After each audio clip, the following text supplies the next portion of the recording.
반갑습니다. 방금 소개받은 주영서입니다. 다시 인사드리겠습니다. 제가 이 첫 번째 시간에 말씀을 드려야 되는데 오늘하고 좀 길이 많이 막혀가지고 좀 늦어서 저 양해해 주시기 바랍니다. 오늘 제가 드릴 말씀은 오늘 이 디지털 미디어 텍쇼 와서 보니까 굉장히 상황인데요. 사실 디지털은 이렇게 일반 아날로그보다 이렇게 보여줄 게 없잖아요. 이 가상공간에서 많이 하다 보니까 했는데도 불구하고 또 많이 여러분들도 관심을 가지고 계신 분야이기 때문에 오늘 이 컨퍼런스도 상당히 의미가 있다고 생각합니다. 오늘 앞에서 유 교수님께서 기술적인 얘기들을 많이 드렸고요. 저는 오늘 좀 더 이 웹 3.0이고 왜 이 디지털 자산이 중요해지고 디지털 테크가 중요하고 뭐 NFT라든가 이런 기술에 대한 문제들이 어떻게 앞으로 우리 삶과 연결이 될 것인가 하는 것을 좀 중심으로 말씀드릴까 합니다. 뭐 기술적 분야는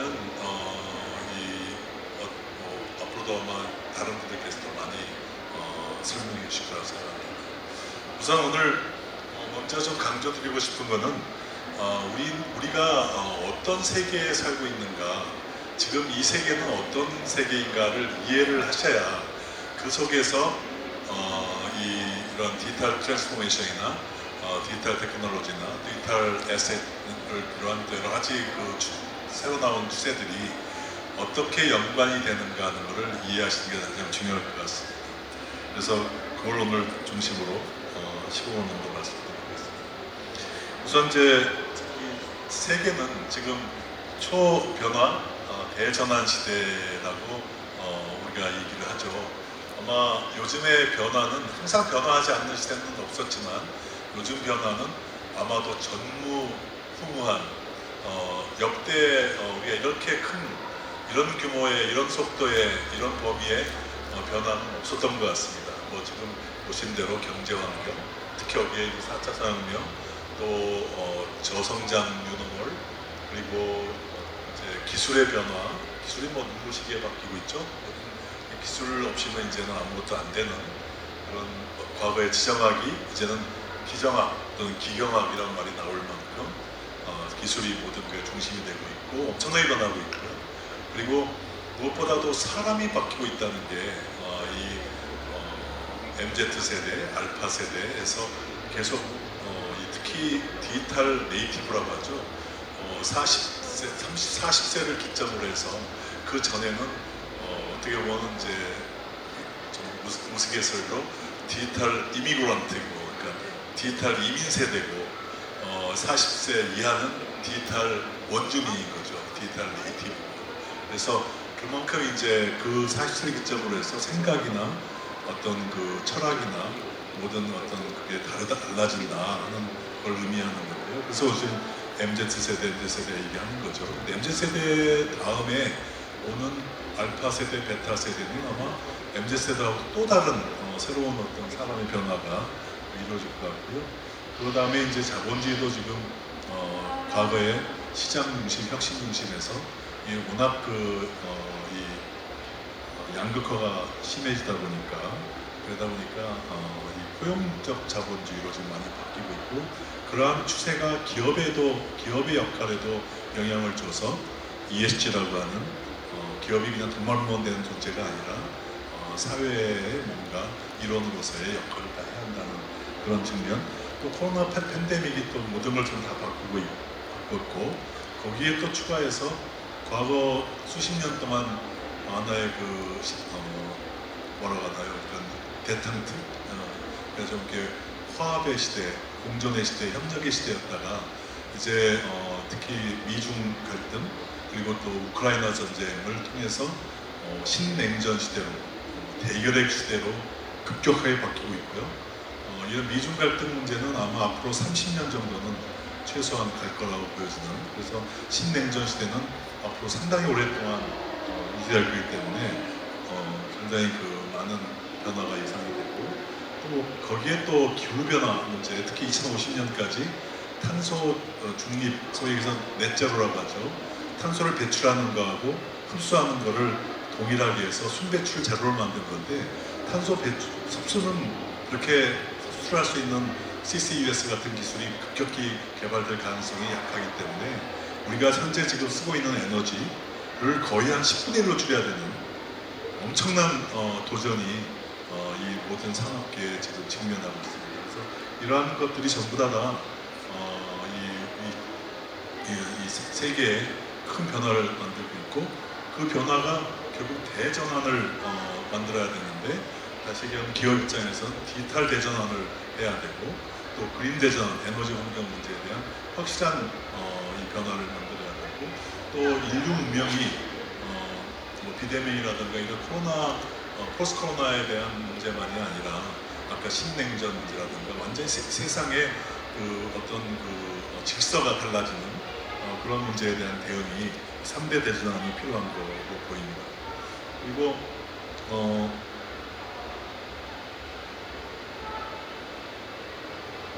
뒤로 안 가네요. 뒤로 하나 뒤로 좀 위에 오키가 안 하네요. 예. 여기 들어갔다. 어느 쪽에 있나요? 됐네요. 그래서 이 세 가지 대전환 가운데 우선 가장 중요하달까, 우리의 피부로 와닿는 것이 바로 디지털 대전환이고, 디지털 대전환은 바로 4차 산업혁명하고 같은 동의어고요. 지금 우리가 오늘 얘기하는 웹3, 또 디지털 자산, 디지털 테크놀로지가 다 디지털 대전환의 한 흐름이라고 보시면 될 것 같고, 이러한 문제들이 이제 연결과 데이터를 통해서 시작이 되고 그게 발전하는데,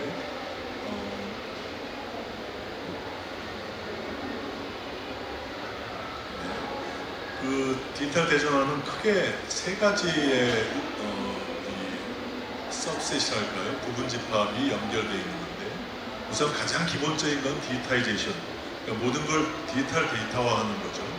그 다음에 두 번째가 예를 들면 우리 자산도 디지털화 시키는 거가 이제 디지털 자산이 되는 거죠. 그래서 그런 모든 걸 디지털화하는 거가 디지타이제이션이고, 두 번째는 그 다시 하면 디지털화라는 얘기는 데이터화된 거를 분석하고 그걸 통해서 새로운 어떤 이 부가치를 만드는 거가 바로 이제 디지털라이제이션이고요.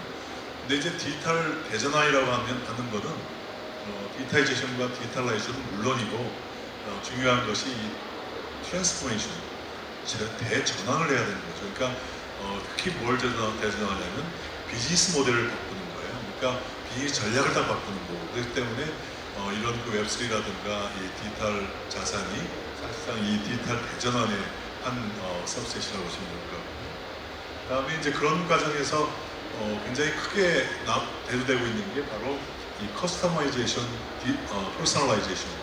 그래서 결국 과거에는 대량 생산, 대량 소비 체제였다가 이제는 연결이 되고 기업과 소비자가 연결이 되고, 소비자 간에 개인 간의 연결도 되고, 개인과 사람과 사물 간에 다 연결되니까 이런 초연결이 결국은 개인화를 만들어내는 것이 또 하나의 또 웹3의 또 굉장히 중요한 이 방향이 되겠죠. 그래서 그런 어떤 이 커스터마이즈, 퍼스널라이제이션이 굉장히 디지털 트랜스포메이션의 결과적인 방향으로 중요한 단어다 하는 것을 여기서 잊지 말아야 될 것 같습니다. 그리고 이런 것을 가능하게 하는 게 이제 이 물리적 세계의 여러 가지 엄청나게 많은 기술들, 그리고 또 사이버 기술, 세계 사이버 기술들, 이것도 융합시키는 5G라든가 6G, 또 앱이라든가 클라우드 컴퓨팅, 이런 CPS, 디지털 트윈, 이런 사이버 시큐리티, 이런 문제들이 이제 이런 걸 가능하게 하는 이제 기반 이네이블링 테크놀로지가 되겠죠. 그래서 지금 이제 디지털 대전환을 좀 요약하면, 그 디지털 대전환은 결국 비즈니스 모델 혁명이다. 기술 혁명이라고만 하면 일부는 맞지만 완전히 맞는 얘기는 아니고, 기술 혁신이 만들어내는 비즈니스 모델 혁명이라고 이해를 하셔야 될 것 같고요. 세계는 이 비즈니스 모델 혁명 중에 있고 이 혁명의 성공의 결과에 따라서 그 나라의 운명이 또 기업의 운명이 잘 되는데 우리 웹3나 이 NFT 우리 지금 오늘 얘기하는 여러 가지 디지털 자산들 이런 문제도 전부 다 이 비즈니스 모델 혁명의 한 분야가 되겠죠. 그리고 두 번째가 이제 그린 대전환인데 그린 대전환은 지금 탄소 중립을 만드는 문제이기 때문에 이것도 역시 앞으로 이 웹3나 디지털 자산 문제들도 이런 그 그린 대전환을 하고 연관은 계속 지어나갈 거고요. 그런 의미에서 이제 정부에서 탄소 중립 정책을 이런 원전을 포함한 과거의 신재생 중심에서 원전까지 포함해서 지금 하는 게 요새 EU도 다 텍사노미에 원전을 포함시키고 있고 그 다음에 순환경제, 수소경제 이런 아주 획기적인 파라다임 전환이 지금 이루어지고 있습니다. 그런 과정에서 이런 그 그린 대전환의 한 축으로 바로 ESG가 지금 엄청나게 부각이 되고 있는데 ESG가 바로 이 웹3와 디지털 자산 혁명의 가장 코어에 있습니다.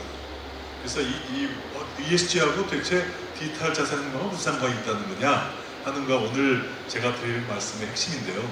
다시 얘기하면 웹3나 디지털 자산 혁명을 기술 혁명으로 이해하시면 이제 잘못하면 큰 오류가 생기고요.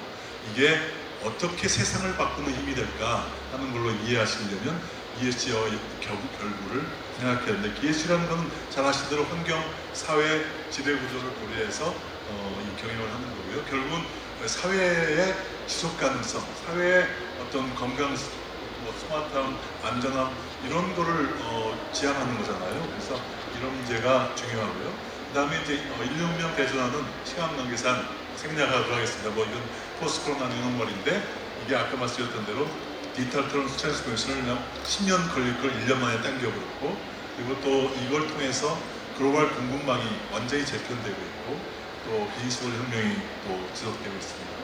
그래서 비즈니스 모델 혁명이 크게 이제 세 가지로 진행이 되는데 오늘 특히 1번하고 2번을 좀 더 말씀을 드리고 1번, 2번 서로 연관관계가 있습니다. 1번은 이제 데이터 기반의 디지털 대전환으로 비즈니스 모델 혁신하는 건데 이게 이제 우리 오늘 얘기 많이 앞에서 유 교수님이 많이 얘기하신 여러 가지 디지털 테크놀로지를 가지고 비즈니스 모델 혁명이 저거 바뀌는 건데요. 그게 이제 웹3나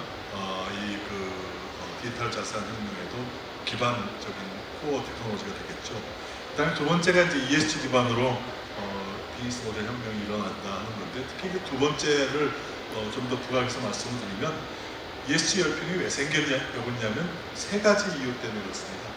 그러니까 이제 이게 물론 얘기는 투자자들이 ESG를 잘하는 기업을 투자를 하겠다 하는 것 때문에 발단이 되긴 했지만 그 뒷단에는 드라이빙 하는 포스에는 세대가 변화한 거죠. 사실 MZ 세대가 이 새로운 소비의 기축이 되면서 MZ 세대가 원하는 방향으로 세계가 움직일 거다. 또 기업은 움직여야 된다는 그거하고 두 번째는 아까 말씀드렸던 자본주의가 좀 더 포용적 자본주의로 바뀌는 거 그리고 이제 기후변화는 이제 기후변화에 대한 탄소 중립 정책을 만족하지 못하는 나라나 만족하지 못하는 기업은 아예 수출 당시 안 되는 사실 환경 규제, 무역 규제에 걸려서 사업 자체가 안 되는 걸로 바뀌기 때문에 무조건 지켜야 되는 것 때문에 이게 이제 ESG 열풍으로 발전하고 있는데요. 특히 이제 MZ 세대가 디지털 세대고 정보화에 능하기 때문에 환경 문제, 사회 문제에 굉장히 예민합니다. 다시 얘기하면 한 5, 60대 분들은 자기 세대에 지구가 어떻게 될까라는 걱정은 안 하지만 지금 20대, 30대, 아마 지금 10대, 알파 세대, 베타 세대는 더더욱이 환경 문제에 대한 걱정이 많고 자기 세대에 지구가 잘못될 수 있다는 컨설을 하게 되니까 결국 기성세대한테 상당히 그런 문제에 대한 거를 문제 제기를 하는 그런 지금 방향이 되고 있고요. 또 사회 문제에 대해서도 굉장히 많은 공정성 문제를 제기하고 있고 그리고 거기에 정부 입장에서도 자본주의 4.0이 아까 말씀대로 결국 과거의 신자유주의가 시장 중심으로 혁신 중심으로 가면서 사회 양극화를 가속시키고 너무 심화시키는 바람에 그 사회가 존속하지 않는 그 문제가 되는 것을 막기 위해서 우리 대한민국 정부만이 아니라 모든 전 세계 정부가 이 포용적 자본주의를 지금 주창하고 나서고 있고, 다시 얘기하면 과거의 주주 중심의 자본주의, 돈만 벌면 이익만 내면 된다는 그런 자본주의가 아니라 기업은 바로 구주만이 아니라 고객, 직원, 로컬 지역사회도 같이 고려해야 된다 하는 그런 방향이 좀 뜨고 있고요. 그런 것들이 이제 하나의 ESG의 핵심을 하고 있습니다. 그래서 결국은 오늘 드리고 싶은 제 핵심은 바로 이 지금부터 말씀드리는 시대 정신인데요. 과연 이제 이 웹3와 디지털 자산혁명이 이 시대 정신을 위배하고 있냐? 바람은 동남풍이 불고 있는데 거꾸로 유동한다면 아마 분명히 실패하게 됩니다. 근데 시대 정신이 동남풍이면 동남풍으로 방향을 순풍으로 갈 때는 성공하게 되겠죠. 그래서 첫 번째로 이 시대 정신을 보면 ESG가 시대 정신이 되고 있고요. 지금 말씀드린 대로. 그 다음에 경쟁과 혁신. 이게 이제 경쟁과 혁신이 없고 이제 포용과 신뢰로 간다는 얘기가 아니라 경쟁과 혁신만으로 이루어지는 게 아니라 여기에 포용과 신뢰가 추가되고 있다. 또 조직이 주도하는 어떻게 보면 센트럴라이즈 되어 있는 중앙에서 개인이 주권을 행사하는 개인의 탈중앙으로 움직이고 있고, 플랫폼 경제라고 하는 소위 어떤 모든 데이터를 플랫폼 기업이 독점하는, 그래서 하는 그런 그 시대에서 이제는 프로토콜 경제라고 하는, 뭐 이건 해시비의 김소준 대표가 처음 주창한 2018년인가요? 주창을 했는데, 사실 김소준 대표가 혼자 얘기했다기보다는 전 세계 트렌드죠. 그래서 지금 플랫폼 기업들이 더 이상 이렇게 독식한 승자 독식 구조로 가는 것은 방관할 수 없다. 그래서 결국은 이 공유, 또 그다음에 성과를 공유하는 방향으로 가려는 거고, 그런 것이 바로 웹 2.0이 또 웹 3.0으로 바뀌고 있는. 이것도 뭐 완전히 이제 왼쪽이 완전히 없어지고 오른쪽을 한다는 의미보다는 왼쪽 야구, 오른쪽이 추가된다 하는 개념으로 시대 정신이 바뀌고 있다는 거고요. 그렇게 되다 보니까 이제 이 4차 산업혁명도 1차, 2차, 3차를 통해서 생산성은 비약적으로 발전했는데 결국 부의 불평등 문제가 심화돼서 4차 산업혁명이 부의 재분배로 가는 것이 아니냐는 주장을 하시는 분도 나타나고 있고, 그게 바로 이제 3.0하고도 이제 직결되는 거고요. 그 다음에 이제 플랫폼 경제가 결국은 가장 중앙화된 경제의 가장 극단에 있는데, 이거를 아까 말씀드린 대로 거기 참여하는, 거기 기여하는 사람 몇 개 기업만이 그 과실을 독점하는 게 아니라 거기에 기여했던 사람 모든 플레이어들을 하고 공유하는 그런 개념으로 바뀐다는 거가 되어 있고요.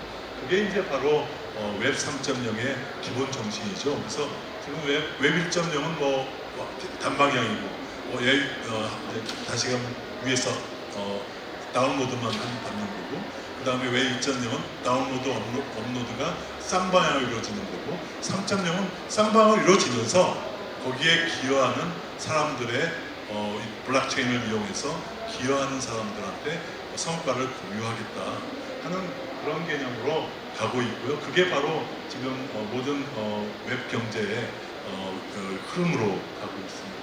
그래서 그런 어떤 그 웹 3.0에 관련돼서 여기 말씀대로 블록체인 기반으로 암호화폐, 또 NFT, 메타버스, 그다음에 또 스마트 컨트랙트, 그리고 또 디파이, 뭐 이런 그 여러 가지 얘기들을 오늘 앞에서 또 말씀 많이 나오셨는데, 이러한 문제들이 결국은 성과를 어떻게